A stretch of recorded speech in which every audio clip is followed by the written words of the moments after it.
That's why it's always been there, and I admit now I feel a little bit kind of like lost a bit, right? Because gue juga kayak okay, now I'm really on my own, you know. Now I have to mend those stuff. Gue udah harus mulai mend broken pieces of myself gitu kan. Yeah, music is something very deep in me gitu. Music to me is how I express in really my own way. Kalau acting, you know, you express in people's way how I view people. Gue kayak observe and I translate and I act that way gitu. Okay. So that's acting to me. Yeah. Jadi gue kayak put a front, a mask. Kalau musik itu it's behind the mask. Freedom. It's actually not freedom, it's all just recreated freedom, you know, all that stuff. Itu subject yang gue suka. Lebih banyak musik gue tuh lebih tentang itu. And the desperation of finding love gitu loh, in people.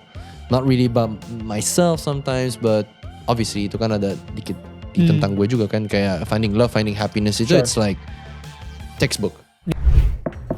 Hai, ini gue Daniel, tetangga kamu. Yuk kita mulai. So I feel like contoh kayak Ticket to Paradise gitu ya, it's your mother's prayer gitu. Yes. Yes, I agree with that.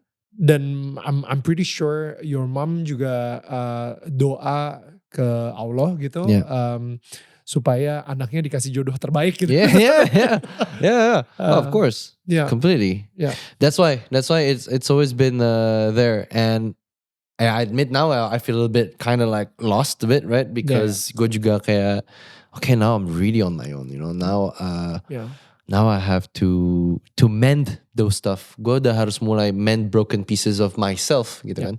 Because at the time I had help. Yeah. I had help kalau misalnya gue kayak ada apa-apaan. She would be the one who consoles me, and then she will make the connection between me and God. Yeah. Gitu. So again, it's another learning curve. Yeah. Like as we all do, that we have to do at one point of our lives, you know, that we always have to learn about something new. Yeah. So yeah, I'm at that point. I'm at that stage where I'm learning how to kind of just be more spiritually present in my own time. Yeah. You know? That'll be, I guess. That's beautiful. Yeah. Yeah, I like that. Emang kadang-kadang justru kita bisa mempunyai kedekatan dan keintiman itu sama the creator, sang pencipta, ketika kita lagi malam-malam lagi menerawang gitu ya, kayak lagi ngelamun, lagi dalam keheningan, lagi diem gitu. Because there are night prayers as well, right? I mean, I because my dad is French, so I also have those both spectrum of views. Yeah. Then I just think like in this case, I think it's our own way, you know. It's our own language gitu loh. That's why beliefs have their own language of how to communicate. Exactly. And I believe like I can communicate in my own way as well, you know. So yeah, sometimes I have nights. When I was young, this was very like I just have big dreams, right? I wanted to be this, I wanted to be that, blah blah, and I would talk a lot like that, gitu, like, oh, one day I'm gonna be like this. If you could just pave me the way to how I could go there, you know. I don't want it to be like that. That was what my prayers used to be like. I don't want it to be like that. I want it to feel like I've earned it. Wow. Gitu.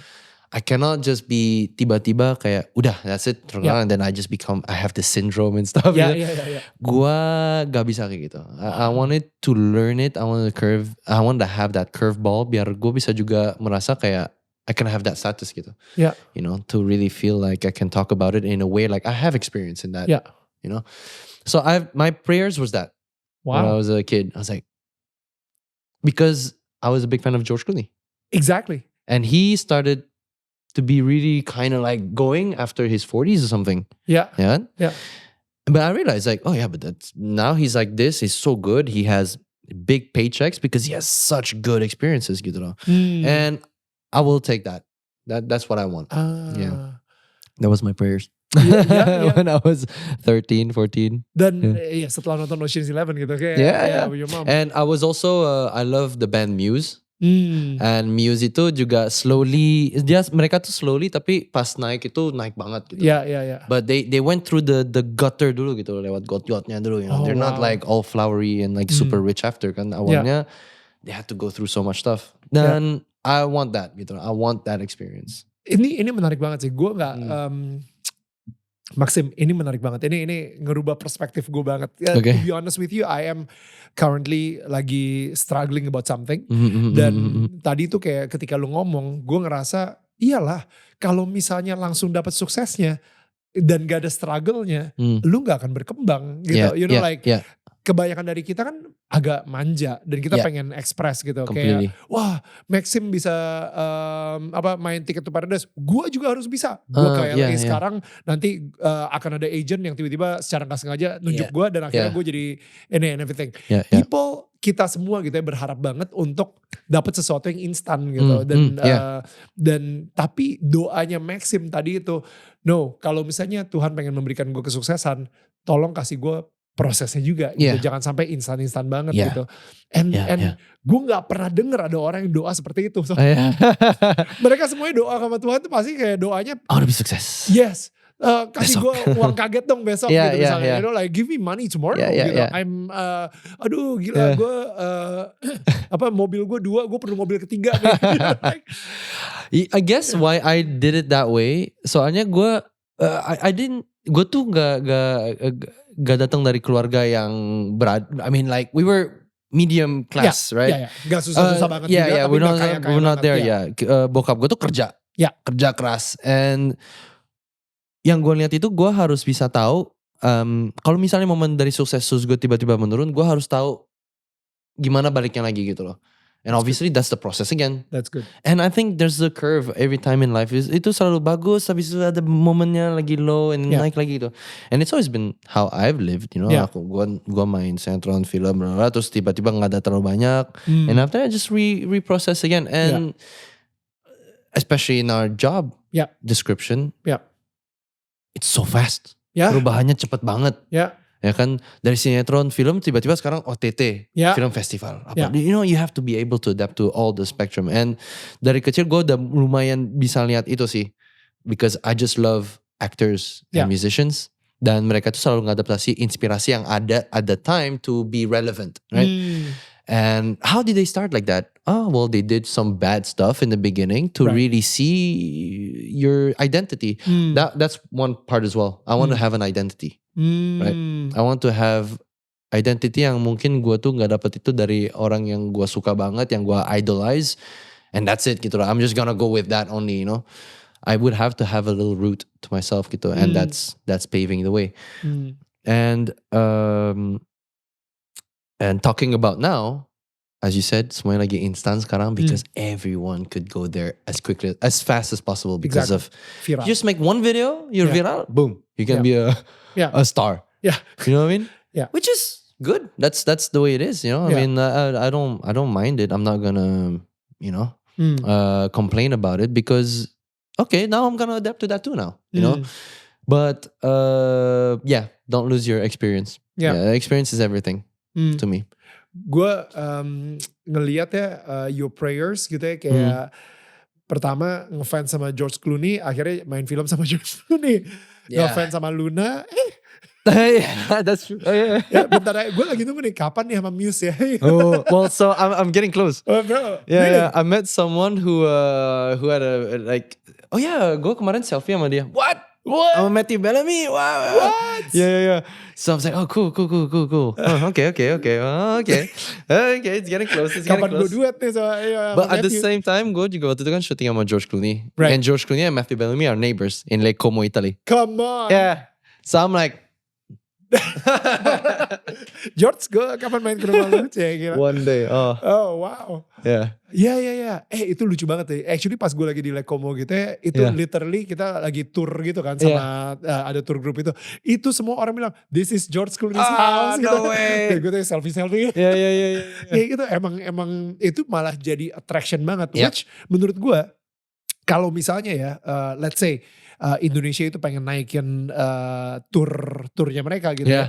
udah kasih aja satu tanah ke bintang Hollywood gitu. Yeah. Misalnya guys, Brad Pitt baru aja invest di Pengalengan. Yeah. You know. Nah abis itu bakal banyak orang yang ke Pengalengan yang just to see the foto-foto. house. Exactly. Wah ini kebun tehnya Brad Pitt. Yeah. Gitu kan. I don't know. I think it's crazy how what people would go for Exactly. just for their for celebrities, you know? Yeah, for sure. Yeah, Itu gue aneh banget karena gue sendiri juga salah satu yang foto di depan George Clooney di Lake Como Italy gitu. Yeah. But you know, lu itu sebenarnya lebih musician daripada actor actually. Karena dari tadi tuh kita ngomongin tentang tapi nggak tahu ya. The acting journey, The acting journey, tapi your musician sendiri, lu baru ngeluarin single? Yeah, I have a couple. Itu lebih passion sih. Itu passion. Yeah, music is something very deep in me. Gitu. Music to me is how I express in really, really my own way. Kalau acting, you know, you express in people's way how I view people.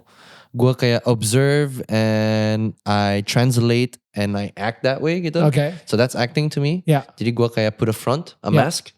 Kalau musik itu, it's behind the mask. Oh, yeah. It's my own self and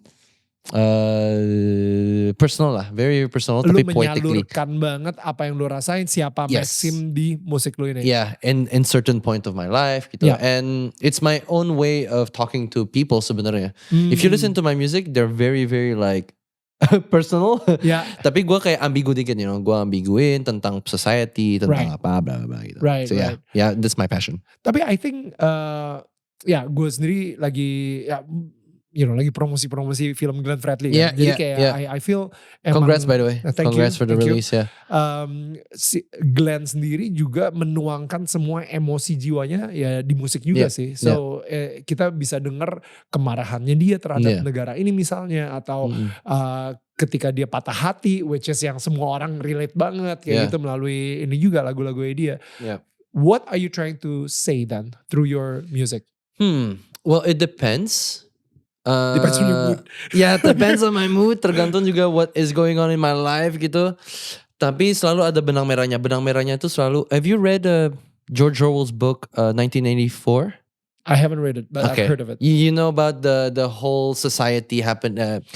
Kayak itu lebih ke tentang society, how it's controlled by technically one person or like a full the global elite gitu. Yeah, that's it. You know, and the idea of freedom, it's actually not freedom, it's all just recreated freedom, you know, all that stuff. Itu subject yang gue suka. Okay. Yeah, subjects where it's like, is it actually freedom? Are we really free? Are we really that? Wow. Like, or is it recreated freedom for people? And is it good? Is it bad? We don't really know. I don't know if it's good or bad, to be honest. And I'm in that gray area where it's like, I like to talk about those stuff gitu. Dan lebih banyak musik gue tuh lebih tentang itu. And the desperation of finding love gitu loh, in people. Not really about myself sometimes, but obviously itu kan ada dikit di tentang gue juga kan, kayak finding love, finding happiness itu it's like textbook. Yeah. Kayak that's what we want. But why? Is it because that's what they tell us to do? My questions goes around there. Wow. Yeah. Is this lu bilang tadi lu passionate banget soal itu gitu. So jadi freedom sendiri buat lu sendiri apa? Lu sendiri udah truly freedom, udah truly bebas belum? Udah free belum? No, I don't think so. You're still controlled by this entertainment. To me, being free is this is what I always say. Kalau misalnya kayak, look, you know what? If I'm really just tired of the hustle and bustle of a city life, my one thing that I really wanted to do sebenarnya itu adalah just get a farm somewhere in Italy and live off that. Benar, I just want to live my life easily and gue akan live with what I grow gitu loh. I think to me that would be kind of freedom. But now they have some farm problems in Europe as well, so you know what I mean? Yeah. Jadi gue menurut gue itu sih that would be like freedom, you know, because you work your own survival, you know, rather than like you have this money, power, greed, fame and stuff. You know, kita bisa ngomong itu karena kita udah ngerasain the money, power. True. You know, that's true. Money and power kita udah ngerasain gitu. I would be biased because gue juga live in that position yang dimana kayak I have public eyes, attention. Exactly. Right? Yeah. Sampai satu bulan pertama Yeah. lu mulai ngebajak sawah, lu mulai nanam bibit-bibitnya. Yeah, do my carrots, Yoi. my potatoes. Yoi. I already have the idea. Like I'm gonna have carrots, potatoes, terus lettuce-nya di situ, Wow. and have some chicken. You know, Yeah, like yeah. really like happy chickens. You know, Yeah, happy yeah, cows for the yeah. milk. You know, gitu-gitu. Ya. Yeah, for my first sampai month. akhirnya your first month. Yeah. Dan habis itu your carrots ada yang busuk, your habis itu ada musang yang ngambil It your will potato. probably take 2 years. Yeah. 2 years for me to really get that going, you know? Yeah. Which is, again, Yeah. another process, you know? Yeah, I think nothing is instant and I wouldn't mind doing it. So, tapi lucunya ya sekarang ini emang kita yang lagi hidup di hustle and bustle and everything, kita emang pengen jadinya slow living gitu kan. Jadi kayak kita pengen slow living, kita pengen bangun pagi keluar ngelihat landscape of pegunungan dan lain-lain gitu sambil sip This our Switzerland. coffee. Yeah, di Switzerland. And then our chicken like going around, that's the ideal gitu kan. Tapi kayaknya untuk lu misalnya sama Luna gitu ya seminggu lah cukup. Yeah. Yeah. I guess, okay, here's the thing though. We grew up in Bali. Yeah, right? yeah, Dan gua grew up di Bali. And I think Bali lifestyle, I got embedded in my head. True. Jadi gue memang I've always been slow living like that gitu loh. Right. Tapi selalu exposed with art. Yeah. You know, makanya gue tuh passionate banget sama music and still want to have that slow living, you know. Yeah. And Luna is somewhere there too sebenarnya. Luna is somewhere there. Abis itu lu ambil gitar lu tinggal nyanyi lagu-lagu Jack Johnson. Yeah. Udah kayak Completely. slow livingnya enak banget sih di situ sih. Have a nice house somewhere, you know, like obviously we live in a world where you can't buy anything for free. Right? Yeah. So pasti akan ada tetap hustle and bustle-nya gitu loh. Yeah. But happily, you know, I guess. Yeah. So I mean, the slow living part, I think, it's always been there. Siapa yang ngira Maxi Butia itu pengen jadi petani gitu Petani. kan. So that's new man. Like but I love that, you know. Karena emang kayaknya sih mulai ada movement di mana dan again Jakarta sendiri juga udah centralized banget. Kita kalau misalnya ngeliat di Eropa, actually orang-orang udah mulai keluar dari perkotaan. Mereka udah mulai menjauh, mereka udah beli beberapa lahan tanah dan mereka udah mulai itu. Jadi mungkin bukan mereka yang ngelakuin, tapi mereka hire people untuk ngurusin ladangnya mereka gitu. So itu kalau misalnya di gua the perfect itu ideal adalah gua yaitu ngelihat di Switzerland ngelihat The landscape mountains. kayak gitu, mountains and everything, ngopi, abis itu ada hey, my hired hands is like lagi ngebajak sawah. How lovely would that be, you know? You know, like exactly. Have a nice coffee. Nice coffee, abis itu balik-balik, abis itu Viola baru aja make breakfast. Dia scramble eggs tuh dari our chicken ya. Iya. Si the kids working. Anak-anaknya udah mulai kerja ya. Itu udah the best banget gitu. Gila.